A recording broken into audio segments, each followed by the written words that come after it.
ఆరోగ్య సంజీవని డాక్టర్ గారిచే సలహా. నమస్కారం, మన తెలుగు టీవీ ఆరోగ్య సంజీవనికి స్వాగతం. సో ఇవాళ మనం చూసుకున్నట్లయితే గర్భవతి అయినటువంటి మహిళ అప్రమత్తంగా ఉండాల్సింది ఆ సమయంలో వచ్చే ఆరోగ్య సమస్యల గురించి. అంటే తనకు గతంలో ఏ సమస్య లేదు కదా, ఇప్పుడు నేను ప్రశాంతంగా ఉండొచ్చు, నాకు ఎటువంటి సమస్యలు రావు అని అనుకోకూడదు. ఎందుకంటే ప్రెగ్నెన్సీ దాల్చిన తర్వాత సరికొత్తగా వచ్చే సమస్యలు చాలా ఉంటాయి, ఆరోగ్య సమస్యలు. అందులో ముఖ్యమైనది కిడ్నీ సమస్య. తనకి ఏ సమస్య ముందు గతంలో ఏది లేకపోయినా కానీ ప్రెగ్నెన్సీలో మాత్రం ఈ కిడ్నీ సమస్య వచ్చే అవకాశం ఉంటుంది అంటున్నారు డాక్టర్స్. మరి ఎందుకు కిడ్నీ సమస్య వస్తుంది, దానికి రీజన్స్ ఏంటి, వచ్చినప్పుడు ఎటువంటి జాగ్రత్తలు తీసుకోవాలి, ఎటువంటి ఆహార నియమాలను పాటించాలి అనే విషయాల గురించి, పలు సందేహాల గురించి మనం నివృత్తి చేయడానికి మన స్టూడియోకి వచ్చేసారు డాక్టర్ వై సాయివాణి గారు. వీరు నెఫ్రాలజిస్ట్ గా విధులు నిర్వహిస్తున్నారు. మరి కర్నూలు గాయత్రి ఎస్టేట్స్ లో కర్నూలు కిడ్నీ కేర్ సెంటర్ నిర్వహిస్తూ ఉన్నారు. అలాగే శాంతరం మెడికల్ కాలేజీలో నెఫ్రాలజీ హెచ్ఓడి గా విధులు నిర్వహిస్తూ ఉన్నారు. సో మరి వారిని అడిగి మనకున్న సందేహాలని నివృత్తి చేసుకుందాం. నమస్కారం అండి డాక్టర్ సాయివాణి గారు. సో మనం ప్రెగ్నెన్సీ ఉమెన్స్ లో ఉండేటువంటి కిడ్నీకి సంబంధించిన సమస్యలు ఏంటి, ఎందుకు వస్తాయి? ప్రెగ్నెంట్ ఉమెన్లో కిడ్నీ సమస్యలో మెయిన్గా వచ్చేసి యూరినరీ ట్రాక్ట్ ఇన్ఫెక్షన్స్, అది 8% ఉంటుంది. అండ్ ఈ ప్రెగ్నెన్సీలో కిడ్నీ వ్యాధులను మనము 3 ట్రైమిస్టర్స్ గా డివైడ్ చేసుకుంటాం. అంటే ప్రెగ్నెన్సీ గర్భాన్ని 9 నెలల్లో మొదటి 3 నెలలు, రెండవ 3 నెలలు, మూడవ 3 నెలలు. ఇంకా ఈ ఫస్ట్ 3 నెలల్లో ఎందుకు కిడ్నీ వ్యాధులు వస్తాయి అంటే మనము ఇప్పుడు మన భారతదేశంలో చూసుకుంటే మన ప్రెగ్నెన్సీ వల్ల వచ్చే కిడ్నీ వ్యాధుల సంఖ్య తగ్గింది. ఎందుకు తగ్గింది అంటే అంతకు ముందు భ్రూణ హత్యలు అని చేసేవాళ్ళు, సెప్టిక్ అబార్షన్స్ అయ్యాయి. ఆ అబార్షన్స్ హాస్పిటల్లో చేయించుకోకుండా ఏదో కట్టెలు పెట్టి ఏదో అంత ఇన్ఫెక్షన్స్ తెచ్చుకునేటట్లు ఆయన మనతో అలా చేయించుకున్నారు. దానివల్ల సెప్టిక్ అబార్షన్స్ ఎక్కువగా ఉండేది ఏపీలో. కానీ ఇప్పుడు 2012 కొత్త స్టడీ ప్రకారం అయితే ఈ సెప్టిక్ అబార్షన్స్ రేట్ తగ్గిపోయింది.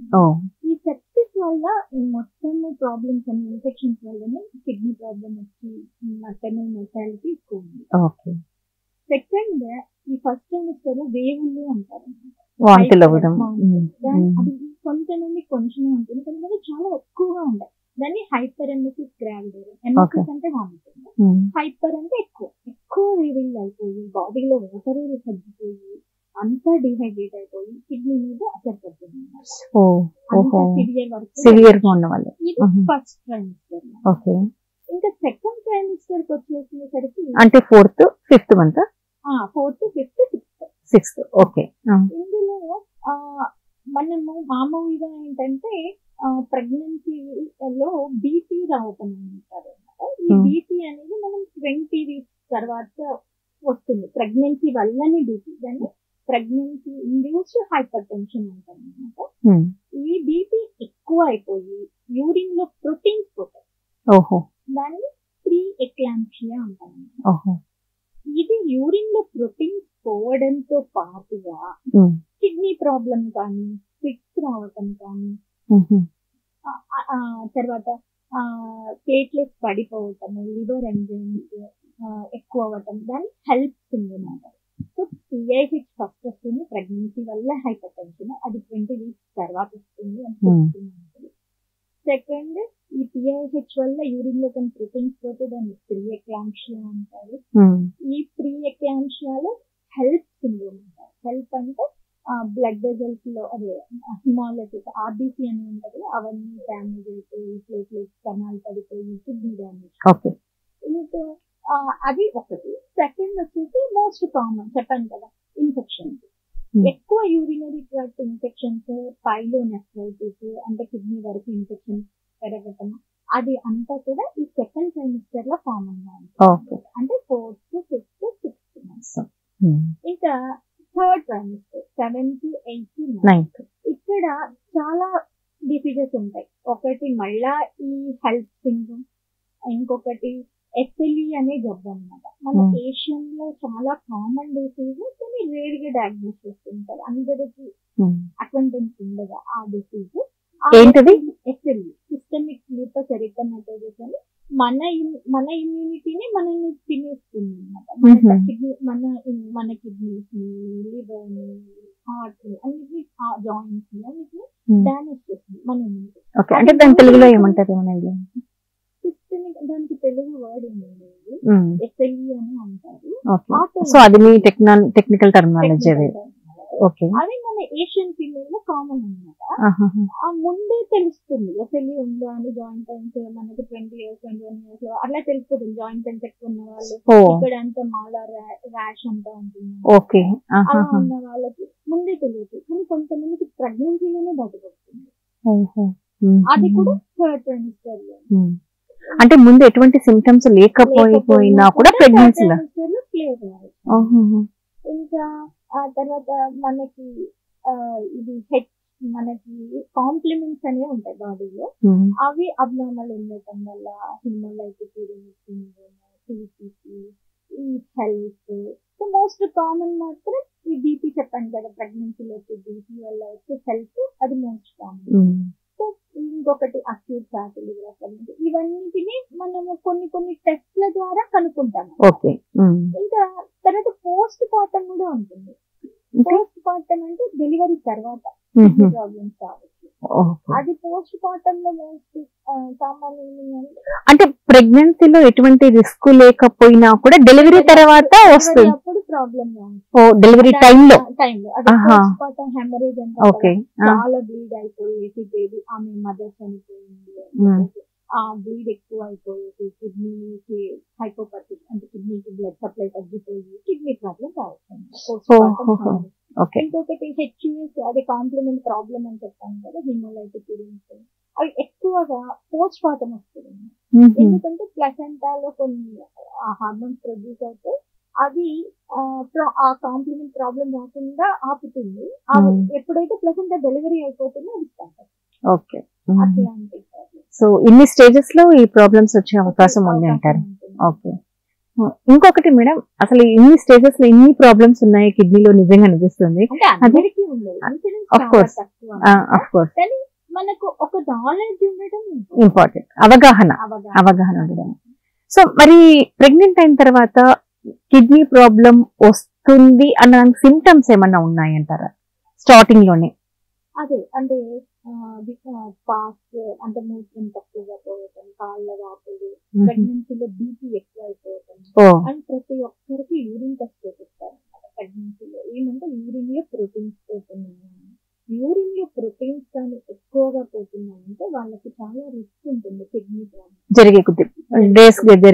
ప్లస్ మనం బ్లడ్ టెస్ట్ మామూలుగా కిడ్నీ పనితనాన్ని 2 రిపోర్ట్స్ ఇస్తాం. ఒకటి క్రియాటినిన్ అండ్ బ్లడ్ సిరం లో ఎంత క్రియాటినిన్ ఉన్నది, ఇంకొకటి యూరిన్ లో ఎన్ని ప్రోటీన్స్ పోతున్నాయి.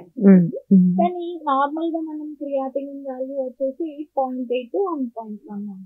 కానీ ఈ ప్రెగ్నెన్సీలో కొన్ని ఫిజియోలాజికల్ చేంజెస్ జరుగుతాయి అన్నమాట. అంటే మన హార్ట్ కి బ్లడ్ పంపింగ్ ఎక్కువైపోతుంది, బ్లడ్ ఫ్లో ఎక్కువైపోతుంది, ప్లాస్మా ఫ్లో ఎక్కువైపోతుంది, అట్లా కిడ్నీకి సప్లై చేసే బ్లడ్ ఎక్కువైపోతుంది. కాబట్టి ఎక్కువ యూరిన్ పోతారు. దానివల్ల క్రియాటినిన్ కూడా తగ్గిపోతుంది. మనము 0.8 ప్రెగ్నెన్సీలో ఉంది అంటే మనం ఖచ్చితంగా కిడ్నీ ప్రాబ్లం ఉందేమో అని సస్పెక్ట్ చేయాలి. మామూలుగా మనం ఏమనుకుంటాం 0.8 అంటే నార్మలే కదా అనుకుంటాం. ఆ 0.8 ప్రెగ్నెన్సీలో ఎక్కువ. అవన్నీ అర్లీగా అంటే నార్మల్ హ్యూమన్ కి అయితే నార్మల్, బట్ ప్రెగ్నెన్సీలో దాని ప్రాబ్లమ్స్ వచ్చే అవకాశం ఉంది. అవన్నీ మనం ముందే స్క్రీన్ చేసుకుంటూ అర్లీగా కనుక్కున్నామంటే ఎంతటి విపత్కరాన్నైనా మనము ఎదుర్కోగలము. లాస్ట్ స్టేజ్ లో ఉన్నాము అంటే కష్టం అయిపోతుంది. Okay, so for example kidney ప్రాబ్లమే ఉందండి పేషెంట్ కి, మదర్ కి, అప్పుడు బేబీ డెవలప్మెంట్ ఎలా ఉంటది, గ్రోతింగ్ ఎలా ఉంటది? యాక్చువల్ గా మనకి బాడీలో ఉమ్ము నీరు రావాలన్నా అన్నిటికీ ఈ కిడ్నీ సపోర్ట్ చాలా ఇంపార్టెంట్ అన్నమాట. యూరియా అంటే ఉమ్ము నీరుకి కిడ్నీకి చాలా రిలేటెడా? అవును, బేబీ కిడ్నీ చాలా బాగుంటేనే ఉమ్ము నీరు బాగుంటుంది. బేబీ కిడ్నీ ఉంటుంది కదా. అవును, కొంతమందికి ఉమ్ము నీరు తక్కువ ఉంది అంటున్నారంటే బేబీలో కిడ్నీస్ ఏమైనా ప్రాబ్లం ఉన్నాయేమో చెక్ చేసుకోవాలన్నమాట. ఓహో, అలాగా. అదే ఇంకొకటి ఈ కిడ్నీల వల్ల మన బాడీలో యూరియా క్రియాటినిన్ అనేది కదా మనకి ఈ యూరియా 40 కంటే ఎక్కువ ఉంది అంటే అది ఫీటల్ టాక్సిక్ అన్నమాట. అంటే ఆ ఎన్విరాన్మెంట్ లో ఫీటస్ సరిగ్గా పెరగదు.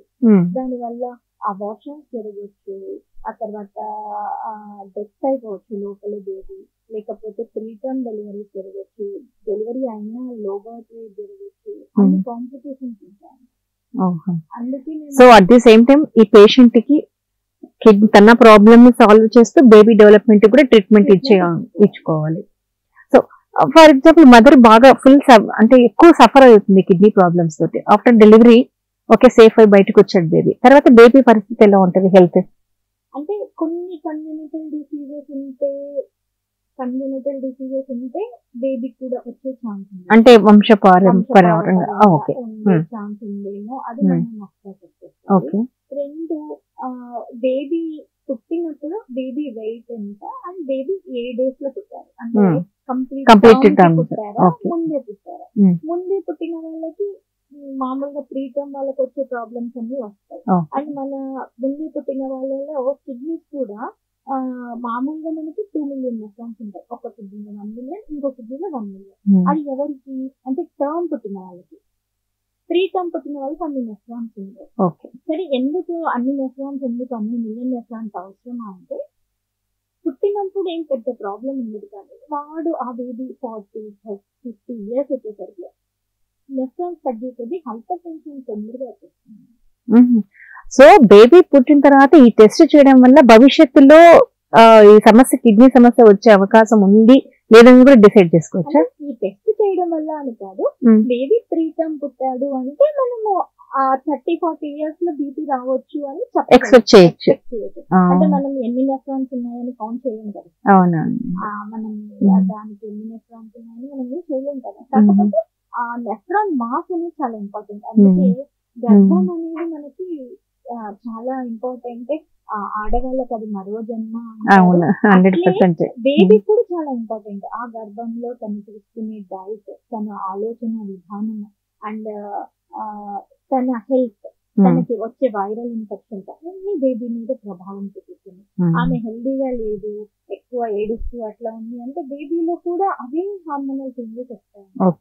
ఈవెన్ మన పురాణాల్లోకి చూస్తుంటాం కదా, ప్రహ్లాదుడు ఒక రాక్షసుడి కొడుకు అయినా కానీ ఒక దైవభక్తుడు ఆపోజిట్, ఎందుకంటే నారదుని దగ్గర పెరిగింది ఆ టైంలో గర్భం దాల్చిన.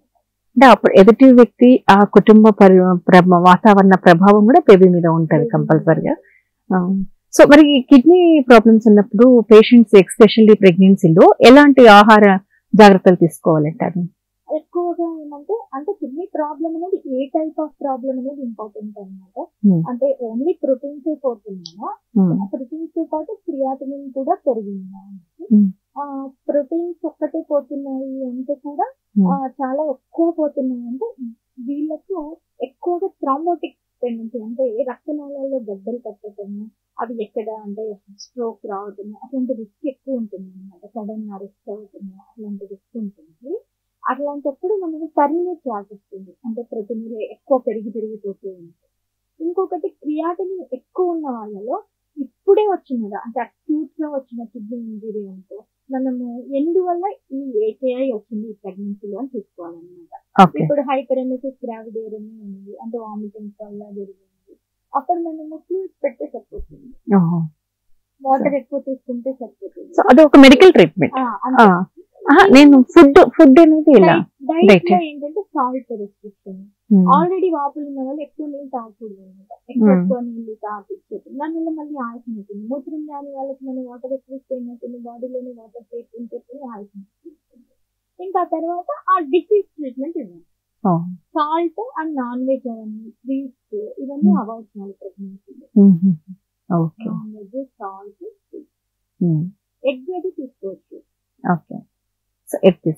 ఇంకొక చిన్న సందేహం ఏమిటంటే ఈ కిడ్నీ సమస్య అనేది అందరికీ కామన్ ప్రాబ్లం అయితే కాదు, కొంతమంది పేషెంట్స్ లోనే ఇది కనిపిస్తూ ఉంటుంది ప్రెగ్నెన్సీలోని. అంటే ఇది ఒక హెరిడిటరీ ప్రాబ్లం అని కూడా మనం ట్రీట్ చేయొచ్చా? అంటే హెరిడిటరీగా కూడా కిడ్నీ సమస్యలు రావచ్చు. అంటే ఫాదర్స్, మదర్ లేదంటే 4 fathers లో ఇప్పుడు ఫాదర్ మదర్ ఇద్దరు డయాబెటీస్ ఉన్నారనుకో, చైల్డ్ కి ఎర్లీగా డయాబెటీస్ వస్తుంది. డయాబెటీస్ వల్ల కిడ్నీ ప్రాబ్లం ఉండొచ్చు. 10 నిమిషాలు. Okay, repeat. హెరిడిటరీగా కూడా కిడ్నీ సమస్యలు రావచ్చు. అందులో అంటే ఫాదర్ మదర్ కి డయాబెటీస్ ఉంటే చైల్డ్ డయాబెటీస్ వచ్చి డయాబెటీస్ వల్ల కిడ్నీ సమస్యలు రావచ్చు. ఇంకా ఫిఫ్త్ కిడ్నీ డిసీజెస్ ఉంటాయి, ఏడిపిసిడి అట్లా. పేరెంట్స్ ఉంటే వీళ్ళకి కూడా పిల్లలకి వస్తాయి. దాంట్లో అసోసియేషన్ అని ఉంటుంది. అంటే పేరెంట్స్ లో ఇప్పుడు గ్రాండ్ పేరెంట్స్ 60 years అది బయటపడితే వాళ్ళ కొడుకు 40 బయటపడుతుంది, వాళ్ళ పిల్లలకి 30 బయటపడుతుంది. సో కాబట్టి ప్రెగ్నెంట్ ఉమెన్ తన ఫ్యామిలీ హిస్టరీని కూడా డిపెండ్ అయ్యి డాక్టర్ గారి దగ్గర చెప్పేసిన పరిస్థితి. సో తద్వారా దానికి సంబంధించిన పరీక్షలు తీసుకోవడం వల్ల కూడా బెటర్ గా ఉంటుంది. ముఖ్యంగా ఏంటంటే తన డైట్ లో సాల్ట్ అండ్ స్వీట్స్ అవి తక్కువ తీసుకొని పౌష్టికాహారం ప్రోటీన్ ఫుడ్ బాగా తీసుకోవాలి. అంటే శనగలు, పెసలు అట్లా రోజు ఒక కప్ తీసుకోవటం, ఎగ్స్ తీసుకోవటం. మళ్ళీ చికెన్ మటన్ అంటే అవాయిడ్ చేయడం బెటర్, ఎందుకంటే కిడ్నీ మీద అది ప్రభావం చూపిస్తుంది. ఓకే, సో మీ ఎక్స్పీరియన్స్ లో ఇప్పుడున్న పరిస్థితుల్లో ఈ కాలంలో ఎంతమంది సఫర్ అవుతున్నారంటారు? గణాంకాలు డేటా ఉంటది కదా. యాక్చువల్ గా అంటే అమెరికాలో చూస్తే ముందు 0.04% ఉండేది ప్రెగ్నెన్సీ, అది 1.2% పెరిగింది. ఎందుకు పెరిగింది అంటే వాళ్ళ లైఫ్ స్టైల్ అనమాట, వెస్టర్న్ లైఫ్ స్టైల్ వల్ల ఎక్కువగా బీపీ ఎక్కువ ఉండటం, షుగర్ ఎక్కువ ఉండటం, ఊబకాయం, పీసీడీ, ఆర్టిఫిషియల్ రిప్రొడక్టివ్ టెక్నిక్స్, దీని వల్ల అక్కడ ఎక్కువ ఉంది. చాలా తక్కువ అయితే 0.04 నుంచి 1.2%.